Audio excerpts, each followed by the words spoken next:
the bright sun was extinguished, and the stars did wander darkling in the eternal space, rayless and pathless, and the icy earth swung blind and blackening in the moonless air. Morn came and went, and came and brought no day, and men forgot their passions in the dread of this their desolation. Lord Byron, Darkness.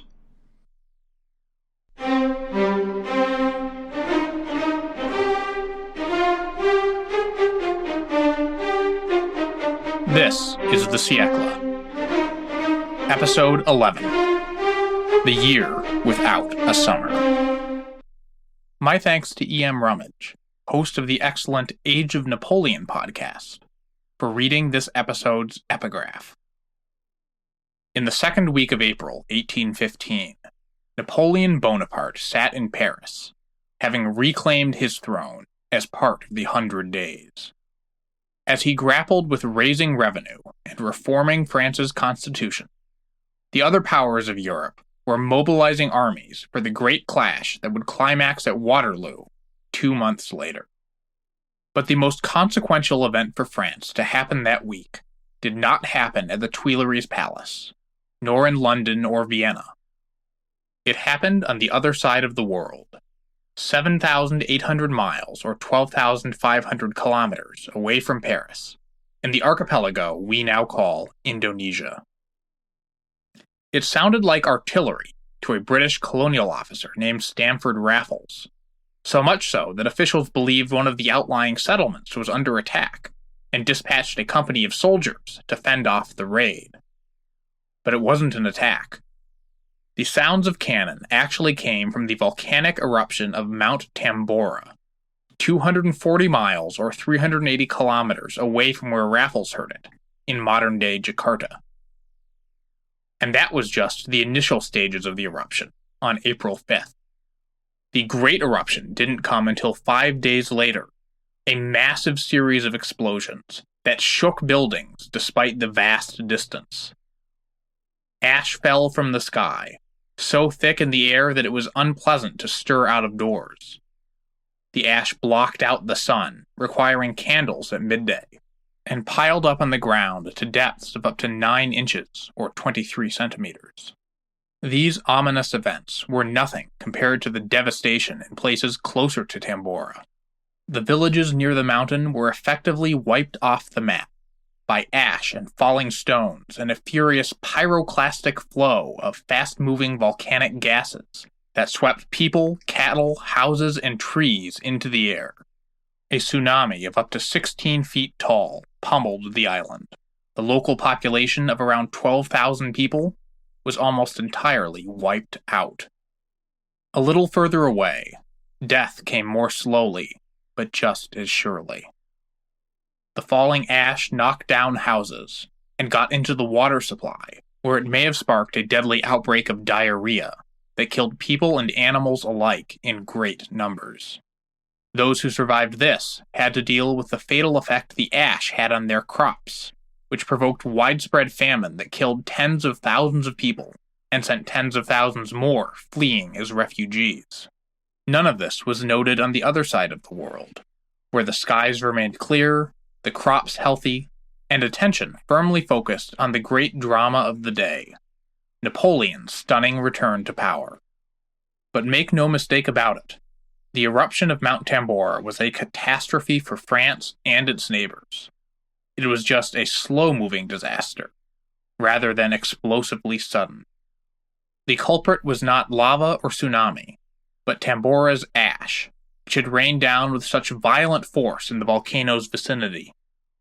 A British sea captain in Indonesia, who awoke to find his deck covered in vast heaps of the ash, described it as nearly the color of wood ash, a nearly impalpable powder that nonetheless was quite heavy when compressed. The ash was tasteless, did not burn the eyes, and had a faint burnt smell, but nothing like sulfur. But it wasn't the ash that fell that caused problems. It was the ash that didn't. Tambora's eruption ejected at least 50 cubic kilometers of volcanic ash, 40 kilometers into the stratosphere. That's 11 cubic miles of ash, shot 25 miles high. Much of that fell back down to Earth in the days and weeks after the eruption. But while the ash was up there, its sulfur dioxide particles mixed with water vapor to produce sulfuric acid aerosols, which linger in the upper atmosphere and have a very significant effect. They reflect sunlight before it reaches the Earth's surface, deflecting away its heat and energy. As time passed since the April 1815 eruption, these sulfuric acid aerosols were blown around the world by the wind, bringing their sun-blotting effect to China, India, North America, and Europe. Slowly, as the calendar turned to 1816, and France's political life was dominated by the Chambre introuvable, people around the world began to notice the weather change. In Hungary, a 2-day January blizzard blanketed the country, which was bad enough, except the snow was ominously not white, but brown or flesh-colored. In Massachusetts, observers noted that spring was nearly 6 weeks less forward than common, and nighttime frosts were observed throughout the month of May. But the real impact didn't become evident until summer, or at least what should have been summer. Because first June, and then July, and then August came and went, but the summer heat never arrived. In Paris, the high temperature on June 10th was 59 degrees Fahrenheit, or 15 degrees Celsius. It had reached 61 Fahrenheit, or 16 Celsius, on June 24th. On July 29th, it was 59 Fahrenheit, or 15 Celsius. It was the same high a month later, on August 20th. Now, those are unusually cold days that I cherry-picked for effect. Paris's average temperature reached the 70s on many days that summer, but it only passed 80 Fahrenheit, or around 27 Celsius, twice that entire year. Compared to what was usual for that period, Paris was an average of around 3 degrees Fahrenheit below normal in June, 5 degrees below in July, and 4.9 degrees below in August. Those don't sound like big swings. Temperatures regularly vary by 5 degrees from day to day. But precisely because of that variation, even changes in average temperature of a few degrees can reflect the difference between what laypeople would describe as a unseasonably cold or unseasonably hot month. And the summer of 1816 was a ceaseless string of cold months.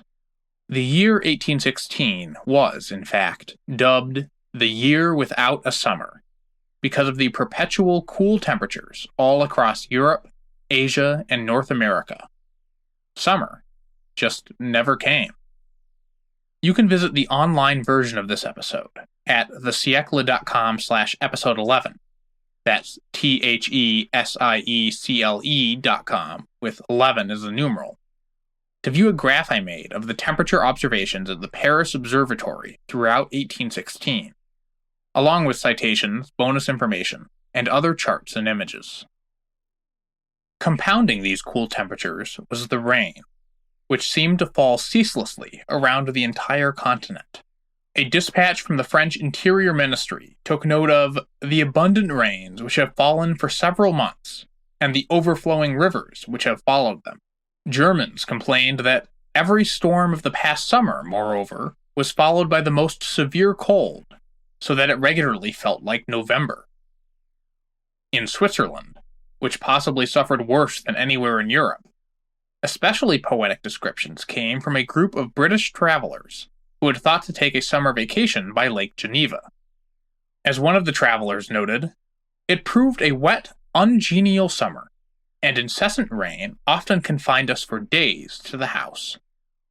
For the sake of literature, at least, the year without a summer proved fortuitous, for the traveler I just quoted was Mary Shelley, describing the summer in which she made the best of being trapped indoors by inclement weather, by writing a ghost story, a story that she later developed into the novel Frankenstein.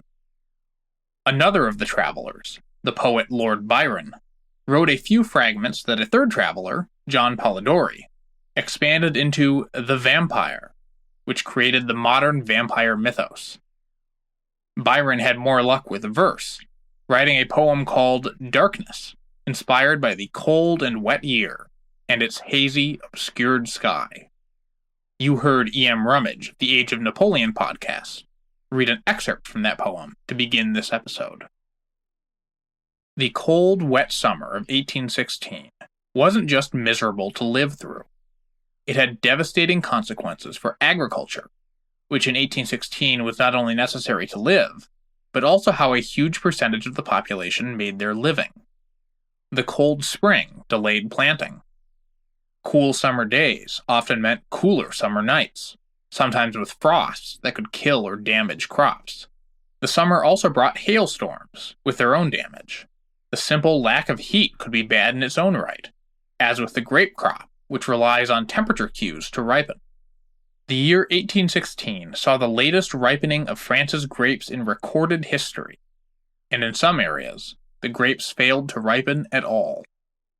Meanwhile, such crops as were harvested were in poor condition. One British company involved in the grain trade had conducted a survey to predict the harvest, which estimated a terrible harvest of just 25.3 bushels per acre in 1816, down from 37 bushels per acre the year before. But even this was an overestimation, because the wheat that was harvested, due to damage and poor development, could be made into less flour than usual. The indispensable wheat crop, in the words of one observer, had a lamentable deficiency in quantity and a miserable inferiority of quality. Similarly, in France, good wheat at the time typically weighed 75 kilograms per hectoliter, but 1816's damaged wheat often weighed no more than 61 kilograms, and often much less. Overall, taking both quantity and quality into account, some experts estimate that 1816's harvest was no better than half the year before. Now recall from episode 10, People of the Land, that most peasant farmers produced only a moderate surplus of food above their needs in a good year. A 50% drop in yield in those circumstances is a catastrophe that threatens both your livelihood and life. Experts noticed the looming crisis by midsummer, such as a newspaper report in July warning that, should the present wet weather continue, the corn will inevitably be ruined. The next month, the French Interior Ministry started ordering prefects to distribute guidance to farmers about how to adapt to the bad weather. But overall, the crisis got much less public attention than you might expect. The official government newspaper, the Moniteur, mentioned the bad weather only casually in 1816, and none of the independent papers were any better. There were no public declarations of emergencies, and even that August circular, giving advice to farmers, noted that the Royal Society of Agriculture does not believe the harm as great as has been feared. This appears to have been due to an attempt to prevent a panic, bad in the best of times, and especially feared by a government on such shaky footing as Louis XVIII's twice restored monarchy. This attempt would not work. As the harvest started to come in the summer and fall of 1816, realization sunk in that food would be in extremely short supply. Food prices started to rise sharply, up an average of 45% in 1816 over 1815, a huge strain to already strapped family budgets. The prior year, 1815, had seen a good harvest despite the year's political chaos, so it took a while for this excess to be consumed and the shortfall of 1816 to take full effect. And so, the true crisis year for France and the rest of Europe was not 1816, the year without a summer, but 1817, when people needed to eat but didn't have enough food because of the cold, wet summer prior. That 45% increase in grain prices in 1816? In 1817, France saw grain prices reach 85% above 1815's prices. In episode 10, I shared how a typical peasant family spent more than 60% of their income on food. You can do the math. That kind of increase puts the cost of food above 100% of typical income. The French government did launch relief efforts in the fall of 1816 and winter of 1817, but they were hamstrung by the country's terrible fiscal position, which I talked about in episode 8. Massive debts and a huge ongoing deficit, a legacy of the chaos of the Napoleonic Wars. Ordinary revenues weren't sufficient for ordinary expenses, let alone the extraordinary costs of dealing with a national famine. But Louis remembered how harvest failures in the 1780s, coincidentally also due in part to volcanic eruptions, in this case Icelandic volcanoes, had undermined his brother's regime, and he wasn't about to just ignore the shortages altogether. Perhaps the most direct response the French government took was to place massive orders for 1.46 million hectoliters of imported grain from the expanding fields of Russia, at a net cost of around 50 million francs. These first orders were placed in November 1816, but in the early 19th century, it took a very long time for an order to be placed, communicated, produced, and shipped. In the meantime, the government tried smaller-scale efforts. That Royal Society of Agriculture continued to produce advice for farmers on coping with the crisis, such as the August 1816 circular on protecting fodder grains, a November pamphlet on preserving potatoes, a February 1817 piece on proper planting of spring wheat, and an epic 18-page essay in that same month on the best way to bake bread from damaged grain, which was so abundant after the crisis. Of course, since a huge portion of France's farmers were illiterate peasants, these helpful pamphlets may have had limited effect. In a precursor to more modern responses to economic crises, local officials were instructed to launch road construction projects, which would provide starving workers with food and money, and not incidentally, provide some much-needed improvements to France's often dismal local roads. The government also suspended taxes on grain that had only just been implemented, and issued a crackdown on illegal grain speculation, which was blamed for causing false increases in the price of grain. But the most consequential decision was to provide government funds to subsidize bread purchases. This was consequential not only because it lowered the price of bread, which it did, but because of where those subsidies were targeted. The French government did not subsidize everyone's bread. They subsidized bread in the cities, and most importantly, in Paris. Louis lived in the Tuileries Palace in the heart of the capital. His ministers lived there, and the chambers of parliament met there. Everyone remembered the power of the revolutionary mobs, and so the government made it their single biggest priority to keep Paris content.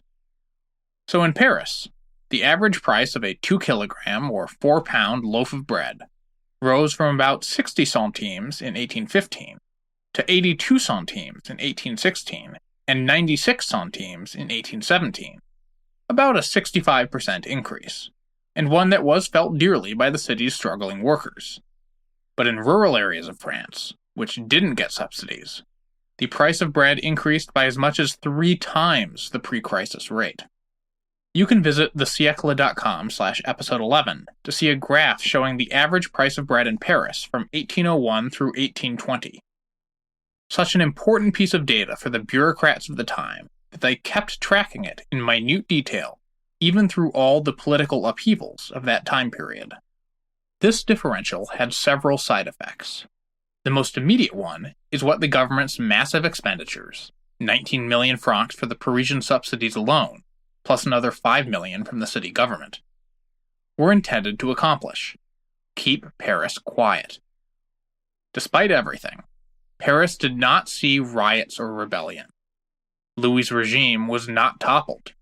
This episode is titled The Year Without a Summer, not The Revolution of 1817.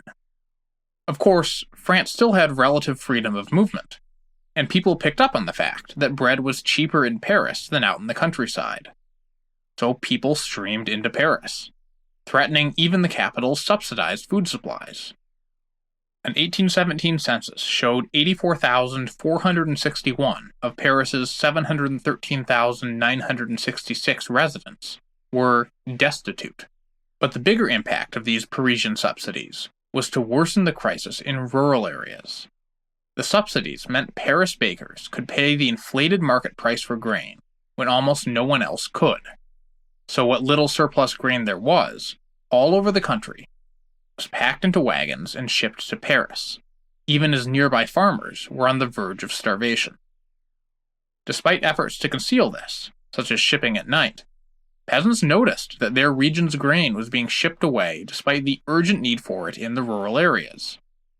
And they didn't just complain either. They took matters into their own hands. The unrest began in the fall of 1816, after the poor harvests were confirmed. A typical example happened in October in the Vienne department in west-central France. A crowd of demonstrators gathered in the city of Poitiers, demanding that the local government impose price controls, setting a maximum price for wheat. The local government called out the National Guard, the volunteer citizen militia, to restore order, but the guardsmen refused to disperse the protesters. Protesters stole several wagons of grain until regular army soldiers were brought in to put down the protests, with a few arrests, but not too much violence. This kind of minor disorder occurred throughout the country that autumn. In some areas, the unrest got more serious, such as in the southern city of Toulouse in November. When the price of wheat rose to 34 francs per hectoliter, locals refused to pay that price, and forcibly prevented several shipments of wheat from leaving the town. Meanwhile, in the market, crowds would approach vendors, insist that the fair price for their wheat was 24 francs, and force the vendor to sell them wheat at that price, almost certainly below what the vendor had paid in the first place. Eventually, a unit of dragoons from the army was brought in to clear away the protests. Meanwhile, disorder in other areas could be disruptive even when it fell short of mass action. There was a huge increase in beggars just about everywhere, an increase that was observed firsthand by none other than Stamford Raffles, the British official who compiled our best written account of the eruption of Mount Tambora. Back in Europe in 1817, Raffles was traveling through France with his cousin Thomas, who wrote about their journey through eastern France. Quote, "The only unpleasant circumstance in crossing the Jura, and which bespoke the deep poverty of the people, was the great increase of beggars.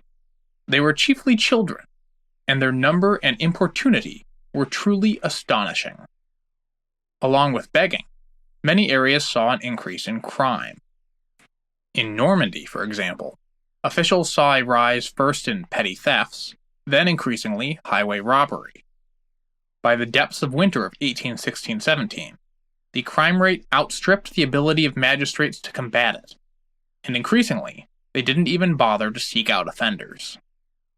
Interestingly, the severity of the food shortages in particular regions doesn't really correlate with where the biggest protests and worst unrest was. Some of the areas where the shortage was most severe, such as eastern France, had very little social unrest, while others with relatively mild famines were in complete chaos. This might not be as bizarre as it sounds. One theory holds that riots were the result of the fear of hunger, rather than the hunger itself. People in the worst-hit places may have been too weak for organized violent uprising, compared to places that merely foresaw the danger of famine. In fact, the most unrest seems to be explained not by the price of food, but by proximity to Paris.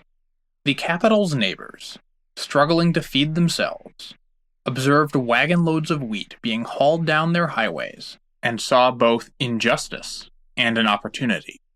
Bands of vagabonds began robbing the grain caravans, sometimes in small groups, and sometimes in surprisingly massive numbers. For example, in June 1817, a group of some 5,000 people seized an entire town, the city of Château-Thierry. There, they emptied the food warehouses and then intercepted the grain boats moving on the Marne River. When soldiers were called in, the looters fled into the countryside, where more peasants from nearby towns joined them, until there was an actual battle against the army. The soldiers, we are told, fired only with reluctance, but eventually did open fire, killing or wounding several peasants. But the rest of the band just scattered and carried on a campaign of plunder and looting in the countryside. Unable to suppress the riots, the local government caved and ordered farmers and grain merchants to turn over a share of their wheat to feed and placate the peasants. You might think that a remarkable story. A small army of peasants launching a veritable rebellion and effectively winning. But the uprising at Château-Thierry was not actually that exceptional for the summer of 1817. Similar disturbances involving thousands of armed peasants happened at other cities around Paris, including Sens on May 30th, Bar-sur-Aube on May 31st, and Troyes on June 5th. Vagabonds smashed down doors or scaled walls, carried away bread and flour, abused, terrorized, and even threatened to shoot victims. Despite all this, and despite various concessions to try to calm the unrest, the government never backed down from its policy of prioritizing cheap food in Paris. Faced with either unrest in Paris or unrest around Paris, the government decided that the rural uprisings were the lesser of two evils. The grain shipments continued. Mayhem on this scale, this close to the capital, could no longer be concealed, even by officials desperate to maintain calm. But official dispatches, which were reprinted by many Parisian newspapers, played down the severity of the chaos and violence, and struck an optimistic tone that everything would soon be resolved.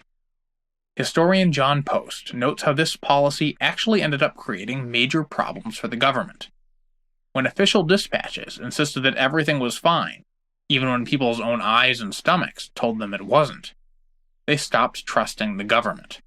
And that made it easier to believe in conspiracy theories, that the government was shipping wheat not just to Paris, but out of the country, that officials and wealthy merchants had secret hoards of grain that they were hiding to make a profit from speculation, that, in effect, the entire shortage was being created by the government, though the supposed motives were never terribly clear. This conspiratorial thinking only heightened people's willingness to turn to violence in response.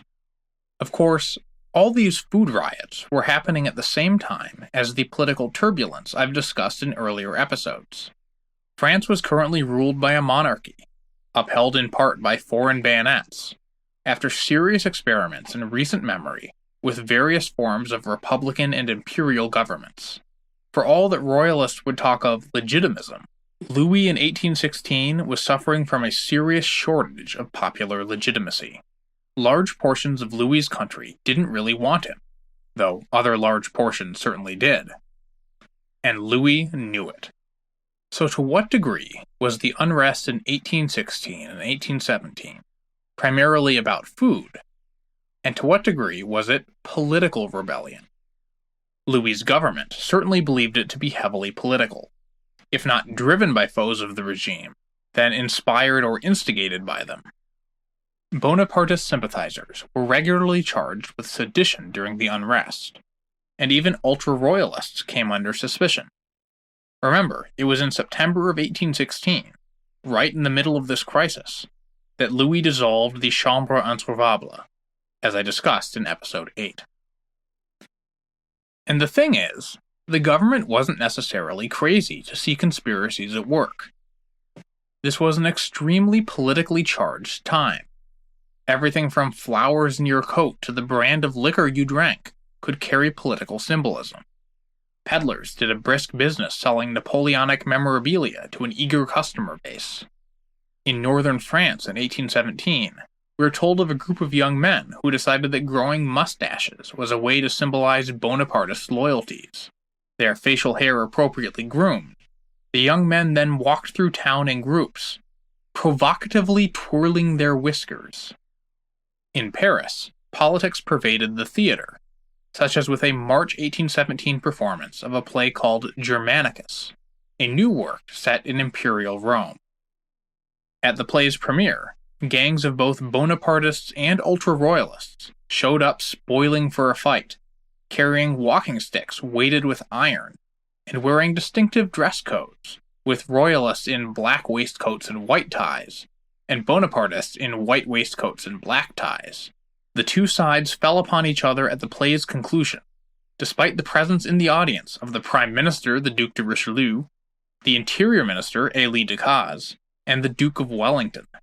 The next day, feeling the matter not yet settled, both sides wandered around Paris in groups, wearing ostentatious ribbons and flowers to declare their allegiance, insulting and assaulting the other side.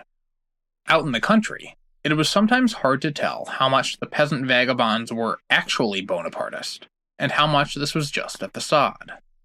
For example, food rioters would often chant, "Long live the Emperor," not because of any deep-seated loyalty to Napoleon, but in the sense that the grass is always greener on the other side of the fence, and in the popular mind at the time, Napoleon was the alternative to the status quo. But many of the people who did move from grumbling to riot were Napoleonic veterans, or people who had political disagreements with the regime, as well as objections to their handling of the food shortage. Ultimately, historians believe that most of the serious unrest in 1816 and 1817, the armed bands roaming the countryside, not the gangs of upper-class dandies brawling at the theater, were concerned primarily with food rather than politics. But in the fevered, suspicious atmosphere of the early Restoration, it could be hard to tell the difference. Exemplifying this confusion was the complicated Conspiracy of Lyons in the summer of 1817. On June 18th, armed groups began to gather in the villages around the city, waving the tricolor flag. The authorities were aware of the plans, and met the uprising with overwhelming force. It was over so quickly that many Lyonnais only learned about the attempted revolution when the government announced it had been defeated. More than 100 defendants were arrested, and 12 were sentenced to death for their parts in the uprising. But then a new investigation, launched by liberals in the government, suggested that the entire revolution had in fact been the work of agents provocateurs. The prefect and general who had suppressed the uprising were themselves sacked, but then given new, more prominent positions. The degree to which the Conspiracy of Lyons was an actual popular rebellion, or a false flag operation by ultra-royalist officials, remains under debate to this day. None of that was any help to the people who were executed for their part in the alleged uprising, however. Many Frenchmen and women would share their fate in the first few years of the Restoration. In Episode 5, I talked about the so-called Legal White Terror, the repressive laws passed after the 100 Days to crack down on the Restoration's political opponents. I mentioned that 6,000 or more people were brought up on charges before the special courts of the Legal White Terror. What I didn't get into then was how few of the people convicted by these special courts were actually convicted of purely political offenses. Most of them were related to the bread riots of 1816 and 1817. They were handled by these extraordinary courts set up to punish the regime's enemies, and the government may have believed that their actions were indeed political. But historians believe that only a small minority, perhaps 10%, of these convictions were purely political in nature. Most of the convictions, and most of the as many as 3,000 capital convictions, were related to rioting and brigandage as part of the 1816-17 food crisis. But compared to the number of people who took part in these disturbances, the repression might actually be fairly small. It's a hard question to sort through, but remember the example of the Norman crime spree that soon left authorities throwing up their hands, unable to even pursue the criminals due to lack of resources. In other areas, where people were brought up on charges, juries were often unwilling to convict defendants of looting. In one region, the prisons were bulging with people arrested for rioting, but only 30 people were ever actually sentenced. This seems to have been typical. Far more arrests than actual charges or convictions, with authorities more interested in restoring order than punishing the guilty. Some people charged with sedition may even have intentionally violated the law to be thrown in prison, because prisoners were provided with regular meals. In general, Post notes, criminal justice was dispensed as if the famine itself absolved the crimes it occasioned. In August 1817, King Louis made this official and issued a blanket pardon for people accused of crimes related to the food shortage. The king issued a statement praising the zeal and firmness of the royal courts, but noting that his heart has groaned from the severities that justice and the law have commanded against a too large number of persons who have been involved in criminal disorders through the scarcity and dearness of provisions. But Louis exempted from this pardon people facing political charges, the vicious men who would have tried, in some places, to push unfortunates into excesses whose most certain result was to aggravate their distress and to increase the ills of the state." End quote. Even as the effects of the subsistence crisis reached its apex in the summer of 1817 with crime and rebellions, the resolution of the crisis was already in motion. The resolution was the same as the cause: the weather. While 1817 was still a cool year, it was much less cold than the year without a summer. The average temperature in Paris in June 1817 was around 5 degrees higher than the year prior, and each of 1817's other summer months was also significantly warmer. You can see a chart comparing these 2 years at thesiecle.com/episode 11. This better weather let farmers produce crops to feed the hungry. In France, the price of grain peaked in June 1817 at about 133% higher than 1815 prices. Prices continued to decline the rest of the year, though they remained elevated as 1818 arrived. Also helping was the belated arrival of all that Russian grain that the French government had ordered the year before, which started to hit French ports in earnest in the summer of 1817. Ironically, this delayed emergency aid proved to be a double-edged sword, depressing grain prices right when French farmers finally had a decent crop to sell again. The imported grain also inflamed the country's social tensions, because some 2/3 of the grain was bound for Paris, which didn't make hungry people in the port towns happy to see food so close, and yet inaccessible. Still, as food became available and prices declined, crime and protests began to decline too. After a massive spike in 1817, prison sentences dropped dramatically in 1818 and continued to decline.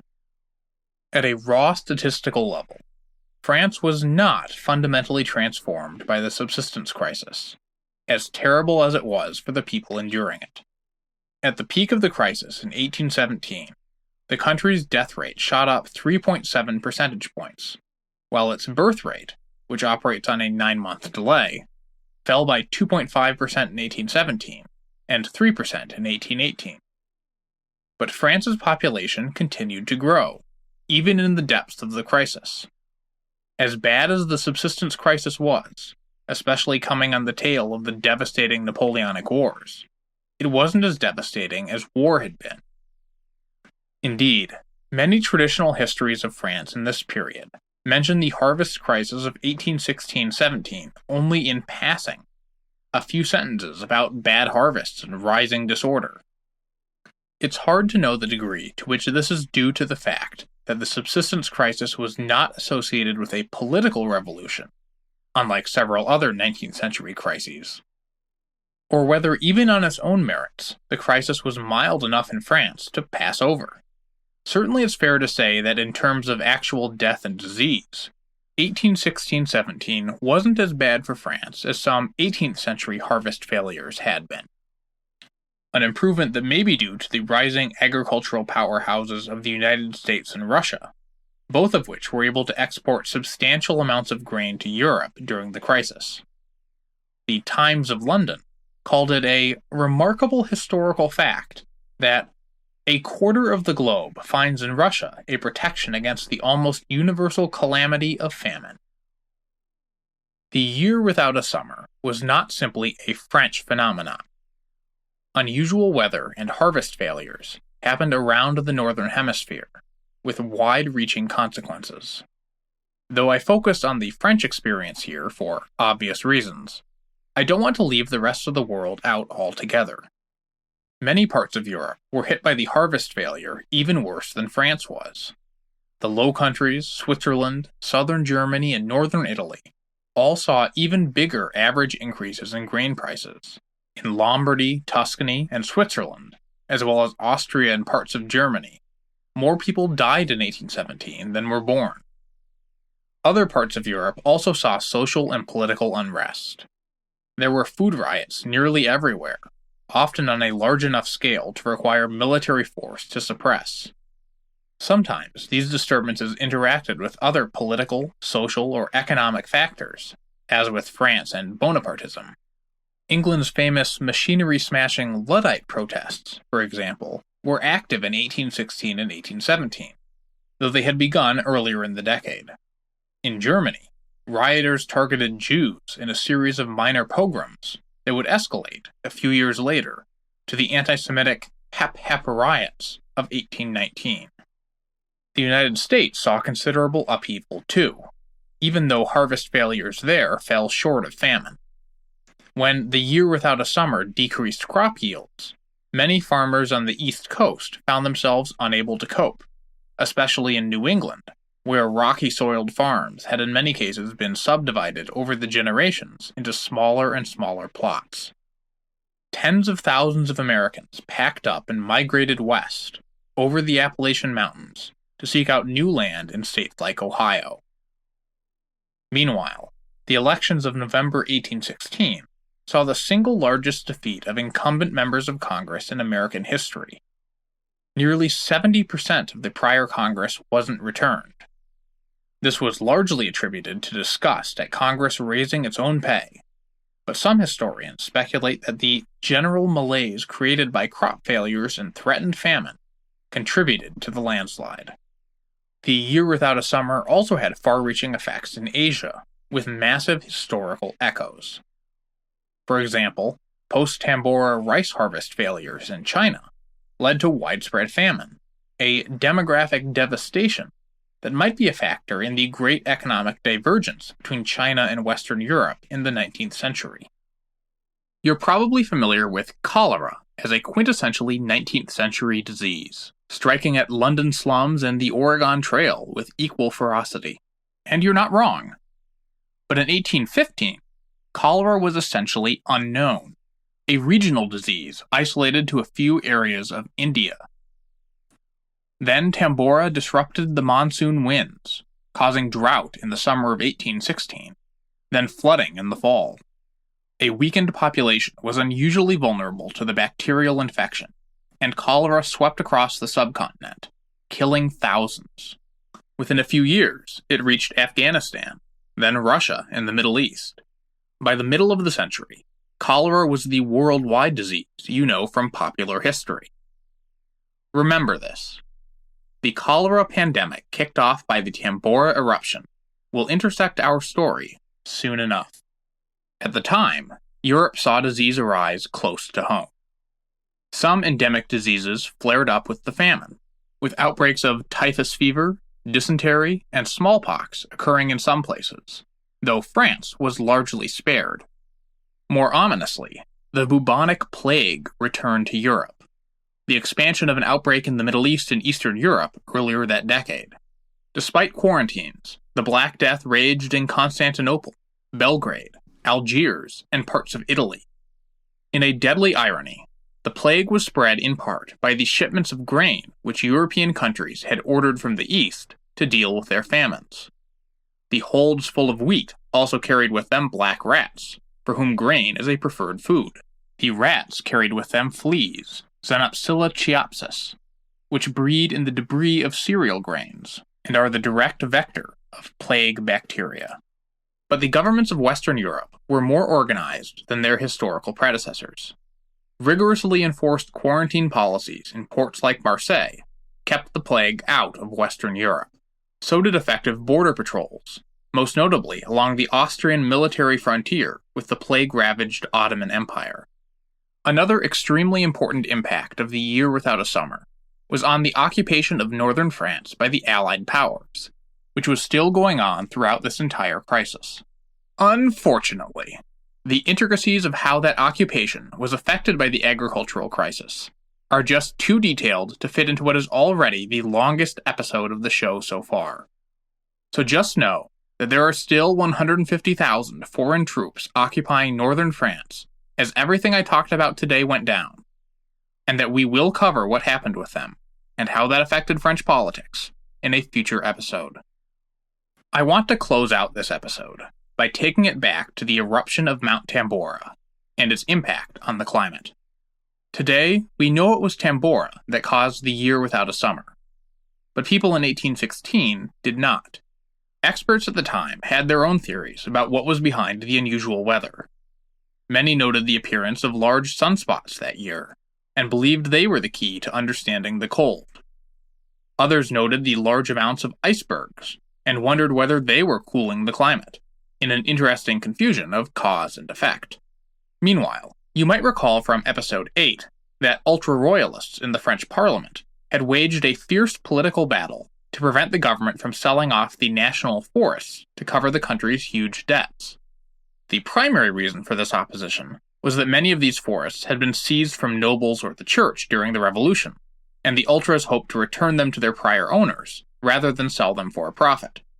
But with terrible weather racking France that summer, many ultras seized on another argument, that despoiling France's forests was contributing to the country's bad weather.